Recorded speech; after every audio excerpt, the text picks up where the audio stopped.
예, 자유한국당 홍준표 대표와 친박의 싸움이 치킨 게임 양상으로 치닫고 있습니다. 또 우병우 전 민정수석이 민간인 불법 사찰과 블랙리스트 의혹과 관련해서 또 새롭게 검찰 수사를 받게 됐습니다. 서울중앙지검은 우병우 전 수석을 출국 금지한 것으로 알려졌습니다. 최진봉 성공회대 교수, 김광덕 전 한국일보 정치부장 두 분과 얘기 나눠보겠습니다. 안녕하십니까? 네, 안녕하세요. 자, 먼저 자유한국당 얘기를 좀 해봐야 될 것 같은데요. 윤리위원회가 지난주에 서청원 박근혜 전 대통령과 서청원 최경환 두 의원에 대해서 자진 탈당을 권유하지 않았습니까? 예. 주말에 상당히 대응을 본격적으로 대응을 시작한 것 같아요. 네, 예. 그래서 윤리위원회가 박근혜 전 대통령하고 서청원 최경환 의원에서 자진 탈당을 권유한 거는 결국에는 출당을 위한 수순입니다. 결국에는. 근데 이제 이거에 대해서 지금 서청원 최경환 의원이 강력히 반발하면서 홍 대표한테 오히려 당 대표직에서 사퇴하라 이렇게 역공을 취하면서 굉장히 지금 서로 이전투구식 싸움을 벌이고 있는데 어찌 보면 사생 결단식의 치킨 게임을 벌이고 있습니다. 누가 사느냐 죽느냐 이런 단계로 가고 있는데 이게 지금 현재 원래는 홍준표 대표의 뜻대로 이런 출당 작업이 잘 될 거로 봤었는데 친박계의 반발이 만만치 않아서 실제로 의원들 제명이 되느냐, 실제로 박근혜 전 대통령이 또 제명이 되느냐 이런 것도 지금 불투명한 그런 상황입니다. 예. 홍준표 대표는 오늘 오전에 미국으로 한 동료 의원 한 10명하고 출국하지 않았습니까? 출국 전에 기자간담회에서 친박계 의원들을 향해서 이렇게 얘기를 했는데요. 잠깐 들어보시겠습니다. 6년간 박근혜 전 대통령 팔아서 호가 호위했던 분들입니다. 그분들이 그렇게 말하려면 탄핵을 막았어야 됩니다. 탄핵 때는 숨어 있다가 자기 자신의 문제가 걸리니 이제서 나와서 책임을 지지 않으려고 하는 것은 좀 비겁합니다. 자, 윤리위가 이제 자진 탈당을 권유한 상황이고 본인들은 이제 반발하고 이렇게 되면 뭐 추가적으로 할 수 있는 뭐 제명 절차라든지 이런 것들이 이제 어려워지는 거 아닙니까? 그렇죠. 만약에 본인이 반발하고 만약 최고위원회에서도 통과한다 하더라도 사실은 3분의 2, 의총에서 3분의 2의 의원들의 동의를 얻어내야 출당을 시킬 수 있는 상황이거든요. 근데 상황적으로 보면 그게 어려운 거죠. 지금 아직도 친박계라고 분류되는 분들이 자유한국당에 상존하고 있는 상황에서 3분의 2의 동의를 얻는 게 상당히 어렵다는 생각이 들고요. 그렇다고 하면 이제 두 번째 할 수 있는 홍준표 대표가 할 수 있는 두 번째 선택이라면 지역 당협위원장 자리를 뺏는 겁니다. 그렇게 되면 실제적으로 본인이 이제 출마해야 되는 선거구를 잃는 거 아니겠습니까? 그게 이제 홍준표 대표가 할 수 있는 일인데 그렇게까지 가게 되면 결국은 또 친박과 이제 홍준표 대표 간에 정면 충돌 양상이 될 수밖에 없는 거예요. 지금도 사실은 정면 충돌 양상으로 가고 있는데 만약에 최고위원회 통과해서 의총에서 전혀 통과가 안 된 상태에서 다시 또 홍 대표가 공격을 하게 되면 친박 입장에서는 결집할 수밖에 없는 상황이라고 볼 수 있겠습니다. 그러면 결국 이제 당이 쪼개질 수 있는 상황까지 갈 수 있다는 것이죠. 친박 입장에서는 만약에 홍준표 대표가 계속 친박들을 향해서 공격을 해오면 친박계 최경환, 서청원 의원을 중심으로 해서 일정 부분 다른 생각을 할 가능성이 있고요. 서청원 의원이 그렇게까지 얘기했습니다. 본인 홍준표 대표를 어떻게 무너뜨리겠다, 끌어내리겠다고까지 얘기했기 때문에 이게 쉽게 해결될 문제는 아니라는 생각이 듭니다. 뭐 지금 박근혜 전 대통령 같은 경우에는 그 제명 절차가 순조롭게 진행될 것 같습니까? 네, 박근혜 전 대통령 제명 절차는 아주 순조롭게 진행될 거란 예상이 많았었는데 제가 어제 오늘 취재해 보니까 그렇게 간단한 문제가 아니더라고요. 왜냐하면 그것도 어렵습니까? 그게 그러니까 쉬운 상황만은 아니다. 왜 그러냐면은 원래는 박근혜 전 대통령이 탈당 권유를 하면 탈당 신고서를 열흘 내에 제출하지 않으면 자동으로 제명하게 되는데 그러나 이번에는 최고위원회의 의결을 거치도록 서로 했습니다. 서로 이제 약속이 이루어졌는데 최고위원회의에는 일반적으로 말하면 그대로 요즘에 이제 박근혜 전 대통령의 국정농단 사건이 워낙 크기 때문에 여론도 안 좋아서 당연히 대부분 찬성해주지 않겠느냐 이런 입장이 많았습니다만은 지금 현재 아주 표대결을 서로 준비하는 상황이더라고요 보니까. 근데 이제 홍준표 대표 측은 최고위원이 9명인가요? 최고위원 9명 중에서 홍준표 대표 측에 지금 가까운 사람이 한 4명 정도로 지금 입장을 분류되고 있고 그다음 친박에 가까운 의견을 할 사람이 한 3명 정도로 분류되고 있어요. 그러다 보니까 지금 마지막 남은 두 사람 원내대표와 정책위 의장, 정우택 원내대표와 김광림 정책위 의장이 어느 쪽 손을 들어주느냐에 따라서 이게 어느 쪽으로 기울어지는 이런 결정이 이루어지는데 지금 정우택 원내대표하고는 저는 어저께 통화도 했었는데 어떻든 굉장히 고민스러워하는 그런 분위기여서 정우택 원내대표가 어떤 결정을 둘이는 아마 같은 선택을 하기로 한 모양이에요. 정치회장하고 러닝메이트니까. 예, 그 두 사람 손에 달린 거군요. 두 사람이 찬성을 하게 되면 제명이 되는 거고요. 예. 근데 만약에 두 사람이 찬성을 안 하고 제동을 거는 쪽으로 시기가 뭐 적절치 않다라든가 이런 명분을 대서 그렇게 되면 홍준표 대표가 아주 강하게 밀어붙였던 것들이 불발되면서 홍준표 대표의 대표 지위도 예. 경우에 따라 흔들릴 수 있는 그런 상황에 처한 아주 특이한 상황을 맞았습니다. 예, 서청원 의원은 어제 이 당을 나가야 될 사람은 오히려 홍준표 대표다 이런 주장을 하기도 했는데요. 잠깐 얘기를 들어보시겠습니다. 홍 대표는 1심에서 유죄 판결을 받고 대법원의 최종 심의를 기다리는 처지입니다. 야당 대표로서는 이거는 결격 사유입니다. 고 성완종 의원 관련 사건 검찰 수사 과정에서 홍 대표가 나에게 협조를 요청한 것입니다. 누구보다도 홍 대표 본인이 잘 알고 있을 것입니다. 진실을 얘기하지 않을 때는 제가 진실을 증거로 보겠습니다. 예, 예. 뭐 홍준표 대표로서는 가장 아픈 아킬레스건을 지금 얘기한 거 아니겠습니까? 맞습니다. 그러니까 성완종 리스트 같은 경우 본인이 지금 대법원 판결을 앞두고 있습니다. 1심에서는 이미 징역형이 나왔었고요. 그리고 나서 이제 2심에서 무죄가 되면서 대법원의 판단을 기다리고 있는 상황인데 사실은 2011년도에 돈을 이제 성완종 씨로부터 돈을 1억을 받았다고 하는 혐의 때문에 조사를 받고 있는 거거든요. 예. 재판을 받고 있는 상황인데 사실 그 돈을 전달했다는 사람이 윤모 씨입니다. 예. 그 윤모 씨가 사실은 서청원 의원의 측근으로 분류되는 분이에요. 예. 왜냐하면 서청원 의원이 지난번에 당대표 출마했을 때 캠프에서 공보실장을 맡았던 분이거든요. 예. 그래서 홍준표 대표하고 지금 서청원이 말이 다른 게 뭐냐면 예. 홍준표 대표는 이렇게 얘기했다는 거죠.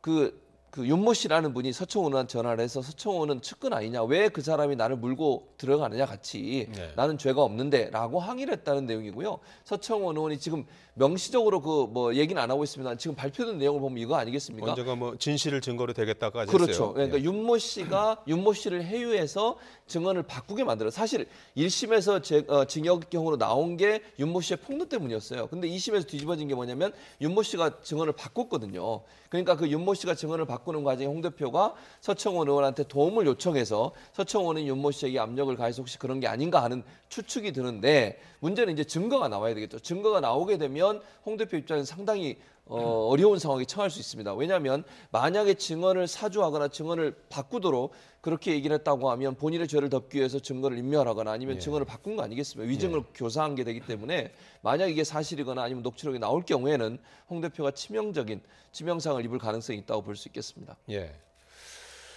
홍준표 대표는 SNS 소셜 미디어를 통해서 녹취록 있으면 뭐 공개해라 이런 입장을 밝혔어요. 네, 그렇죠. 예. 그래서 지금 현재 이 싸움은 소위 이제 한자로 표현하면 예.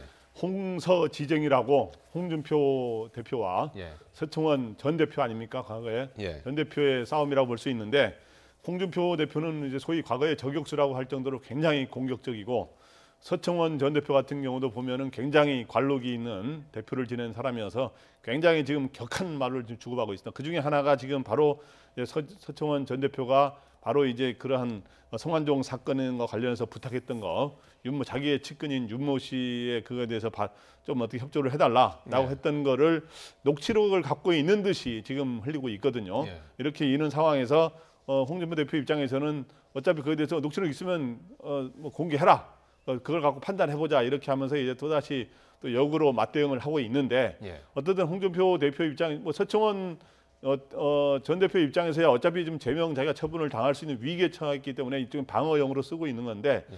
홍준표 대표는 지금 아주 기세 있게 이거를 이제 서청원 전 대표를 출당을 시키려고 그랬는데 예. 이런 식으로 강하게 나오기 때문에 굉장히 지금 자기의 운명과도 관련된 것이어서 굉장히 홍준표 대표의 고민이 굉장히 깊어질 것으로 보입니다. 오늘 이런 와중에 법사위에서 국민의당이 서청원 의원과 홍준표 대표 사이에 통화 기록을 확보하고 있다는 주장도 나왔는데요. 잠깐 들어보시겠습니다. 당시 서청원 의원과 홍준표 대표가 오간 이야기는 이런 겁니다. 항소심에 가서 윤승모가 진술을 번복하게 해달라. 단순한 협조 요청이 아니라 번복을 해달라고 명확히 말을 했어요. 이러한 전화 통화에 관한 객관적 자료를 저희 당이 확보를 하고 있어요. 자, 뭐 녹취가 있다 없다 이제 얘기가 상당히 분분한 상황인데요. 이 녹취에 따라서 대법원 판결이 지금 남은 상태 아닙니까? 네, 그렇죠. 거기에 영향을 줄 수도 있는 겁니까? 대법원 판결에 녹취록이 있다면, 예. 근데 녹취록이 있고 만약에 그 녹취록에 예. 윤승모 씨, 윤모 씨가 진술을 번복해 달라 이런 내용이 만약에 들어 있다면 이게 사실이라면 예. 상당히 대법원에 영향을 줄 수가 있는 거죠. 새로운 어떤 이런 식으로 진술을 번복하기 위해서 새로운 이렇게 범죄 혐의가 있을 수 있는 거를 없는 것처럼 만들어 달라고 한 거로 부탁한 거로 이렇게 해석이 될 수가 있기 때문에 어떻든 그래서 근데 이제 이게 실제로 녹취록이 있느냐 하는 게 이제 여기서 궁금증은 뭐냐 하면 예. 당시에는 서청원 전 대표와 홍준표 대표 사이에 그렇게 심한 대립과 갈등이 있었던 게 아니기 때문에 예. 굳이 녹취를 과연 했겠느냐 서청원 전 대표가 이런 게 하나 있고 근데 지금 현재는 어쨌든 있는 것처럼 이제 국민의당의 이용주 의원이 이랬는데 예. 이 정치에서는 이런 게 있습니다. 서로 예. 이제 자기네가 직접 공개하지 않고 간접적으로 소위 영어로 말하면 쓰리 쿠션식으로 해서 아하. 다른 데를 외곽으로 그걸 흘려가지고 하는 방식이 있는데 국민의당에서는 또 이 홍준표 대표하고 경쟁 관계 아닙니까? 앞으로 정계 재편이나 예. 이런 과정에서 그렇기 때문에 국민의당 쪽으로 이러한 내용을 또 녹취록이 있든 녹취록이 아니더라도 이러한 내용을 흘렸을 가능성이 있어서 향후 어떤 식으로 전개될지 좀 주목됩니다. 예. 홍 대표는 어쨌든 오늘 미국으로 출국했어요. 예. 뭐 그래서 이제 뭐 친박과 홍 대표 간의 이제 그 2라운드는 이제 방미 후가 될 것 같은데 이에 대해서 또 여당에서는 이런 얘기도 나왔어요. 이제 뭐 10여 명 정도가 이제 방미 길에 예. 동행을 했는데 그렇죠. 시험 기간에 수학여행 가느냐 하는 그 비판도 나왔어요. 그렇죠. 이제 아무래도 국정감사 기간이지 예. 않습니까? 국정감사 기간에 야당의 대표가 의원들 10여 명과 함께 외유라는 표현보다는 이제 외국을 나간다라고 하는 것에 대한 비판적 입장을 취하는 것이죠. 물론 이제 홍 대표는 그렇게 얘기합니다. 핵 개발과 관련해서 우리가 할 수 있는 모든 노력을 하겠다는 전술핵 것이고, 재배치. 예, 전술핵 재배치를 하겠다고 하는 것인데 그럼에도 불구하고 이제 왜 하필이면 국정감사 기간 동안에 가느냐 하는 문제에서 문제를 제기한 것이고 일반적으로 국회의원들이 이제 국정감사 기간은 가능한 한 외국 출장을 안 갑니다. 왜냐하면 국정감사가 그만큼 중요하고 국민들이 정말 정부가 잘하고 있는지 정부 기관들이 제대로 일을 하고 있는지 하는 부분들을 검증하고 볼 수 있는 기회인데 의원 10명이나 빠져나가게 되면 결국 그게 부실해질 수 있지 않겠나 하는 비판을 받고 있는 것이죠. 그러니까 민주당에서는 그런 부분들은 지적을 하고 있는 것이고 이게 이제 일정이 이렇게 국정감사 겹치게 되면서 홍준표 대표가 이제 여당으로부터도 공격을 받고 있는 그런 상황이라고 볼 수 있겠습니다. 예. 자, 지금 서로 뭐 한치도 물러설 수 없는 그런 상황인데요. 홍 대표의 친박 청산이라고 할까요? 이 부분 성공할 수 있을까요? 어떻게 보십니까? 끝으로. 예, 당초에는 이 홍준표 대표가 기세 있게 이거를 밀고 예. 나가서 속도전식으로 소위 친박계와의 절연, 이런 예. 청산 이런 거를 해서 당연히 그 정도는 되지 않겠느냐는 시각이 많았습니다만은 최근에 주말에 이 양쪽 간의 이 싸움을 보면 그 작업이 순탄치만은 않을 것이다. 너무 장애물이 많다. 경우에 따라서는 홍준표 대표가 굉장히 어려움에 처할 수도 있다라고 하는 가능성까지 거론되는 상황이어서 어떻든 원래 일반 국민 여론 입장에서 볼 때는 친박계를 청산하는 게 더 명분이 있습니다만은 네. 어떻든 당내 세력 판도를 정확히 읽고 이렇게 해야 되는데 이 친박계 인사들도 이 국민에 대한 이런 반성이라든가 사죄 이런 거는 없이 이렇게 홍준표 대표에 대한 전면 이런 공격으로 하고 있어서 이런 니전투구로 싸움으로 전개되고 있어서 참 국민들 보기에 참 안타까운 상황입니다. 예. 자, 이 우병우 전 수석과 관련한 얘기를 좀 해보죠. 이번에 또 출국 금지 됐다고 합니다. 맞습니다. 지난번에도 한번 출국 금지됐고 이번에 두 번째가 되나요? 그렇죠. 예. 그러니까 출국 금지를 처음 했을 때는 사실은 구속 영장이 기각이 되면서 출금이 풀려버렸어요. 예. 그러니까 구속 영장이 기각되면서 이제 불구속 상태에서 재판을 받게 됐고요. 그러다 보니까 결국 이제 출국 금지 자체가 풀렸는데 예. 이번에 이제 새로운 사실이 하나가 발견이 됐습니다. 그게 예. 추명호 전 국정원 국장 이게 박근혜 정부에서도 일했지만 이명박 정부와도 연관돼 있는 분인데요. 이 사람이 검찰 조사를 받는 과정에서 뭐라고 증언을 했냐면 예.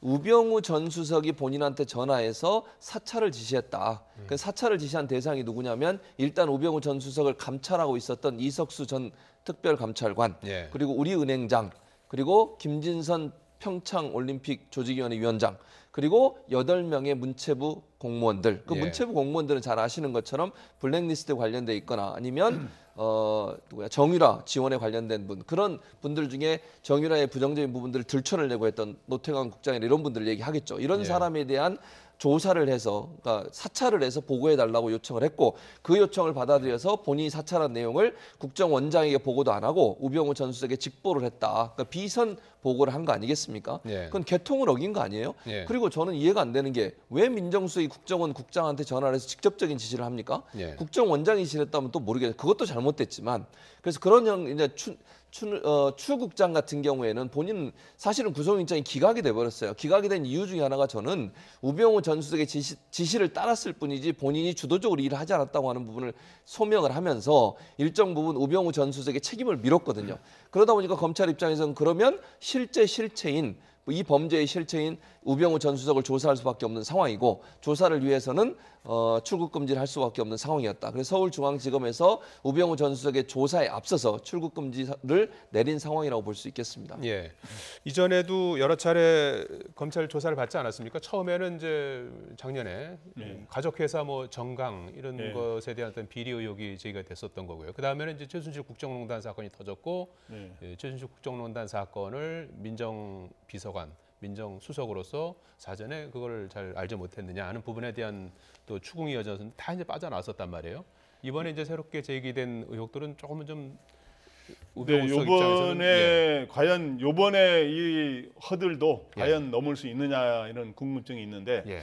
요번에는 아마 이제 검찰이 굉장히 의지를 갖고 윤석열 서울중앙지검장이 굉장히 의지를 갖고 수사하고 있어서 예. 그동안은 뭐 우병우 전 수석이 법의 이 법망을 계속 잘 빠져나왔다. 예. 자기 아는 법치직을 갖고 이거를 갖다 잘 빠져나오고 이렇게 했는데, 그동안 또 자기 인맥을 뭐 여러 가지를 아마 활용했을 수도 있고. 예. 근데 요번 그동안 3번의 수사를 했는데 빠져나온 거로 돼 있습니다. 그런데 요번에는 빠져나가기가 쉽지 않겠느냐 하는, 쉽지 않겠다 하는 이런 견해가 좀 예. 다소 우세한 상황이어서, 요번에는 이제 크게 이제 두 가지, 아까 말한 것처럼 두 가지 혐의인데, 아까 말했지만은 추명호 전 국정원 국장한테 그 이석수 전 특별감찰관에 대한 사찰을, 이석수에 대해서는 특별히 이야기를 했다는 거죠. 전화를 예. 걸어서 예. 했다는 거 하고, 그 다음에 또 하나는 우 전 수석의 지시를 계기로 국정원과 문체부가 긴밀한 공제 체계 속에서 어떤 지원 배제 명단, 즉 그러니까 블랙리스트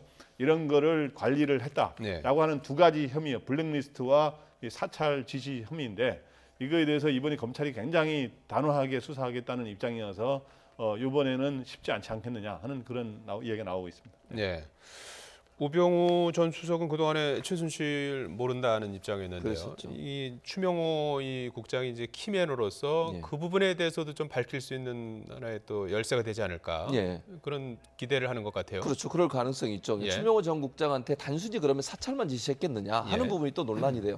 추명호 전 국장이 어느 정도까지 입을 열어서 검찰에 증언을 해주냐가 결국 블랙리스트 관련해서도 일정 부분 우병우 전 수석의 책임을 물을 수 있는 그런 가능성이 있습니다. 예컨대 블랙리스트 관련해서 문체부 공무원들이나 아니면 뭐 국정원을 통해서 연예인들이나 그때 당시에 야당이나 진보적 성향을 보였던 그런 연예인들에 대한 사찰을 또 지시했다고 하면 예. 그것도 블랙리스트와 관련돼서 알고 있었다고 하는 밖에 안 되는 거 아니겠습니까?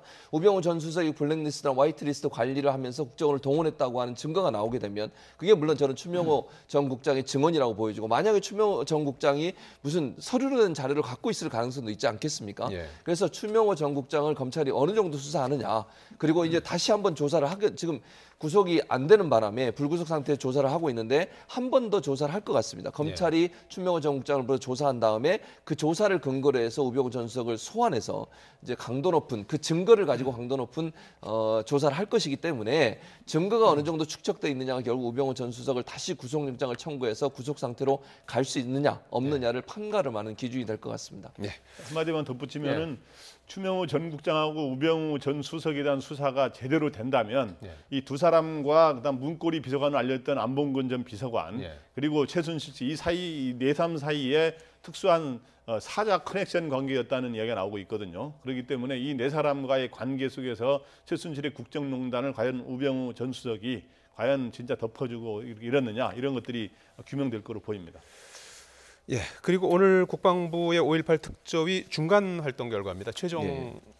발표는 아니고요. 예. 새로운 위원회가 나온 80위원회라는 그렇죠. 게 등장을 했어요. 예, 이 80위원회라고 돼 뭐죠? 있어요. 예. 이 80위원회라는 게 뭐냐면 예. 광주 민주화 운동, 그때는 광주 사태라고 불렀죠. 이 전두환 정권은 광주 사태라고 불렀지만 광주 예. 민주화 운동에 관련돼서 조사를 하고 연구하고 조사 결과 보고서를 만들려고 만든 조직이에요. 예. 그러니까 그런데 이 조직이 무슨 일을 했냐면 80인 위원회라고 하는 곳에서 왜곡을 한 거죠. 그러니까 5.18 관련된 기록이라든지 증언들이 있었거든요. 예를 들면 예. 실제 뭐 무릎사 자세를 해서 사람들을 향해 시민들을 향해 총을 쏘았다고 하는 증언이 있었는데 그걸 배제시키고 빼버리거나 아니면 실제 헬기나 이런 사격들이 있었음에도 불구하고 그런 증언한 내용들을 삭제해버리는 그래서 5.18 관련된 기록을 왜곡하고 조작하는 데 활용됐던 기관이고요. 예. 그 기관의 조사 내용들을 쭉 이번에 태스크포스 팀이 점검을 해서 잘못된 부분들을 찾아냈던 그런 역할을 했던 위원회라고 볼 수 있겠습니다. 예.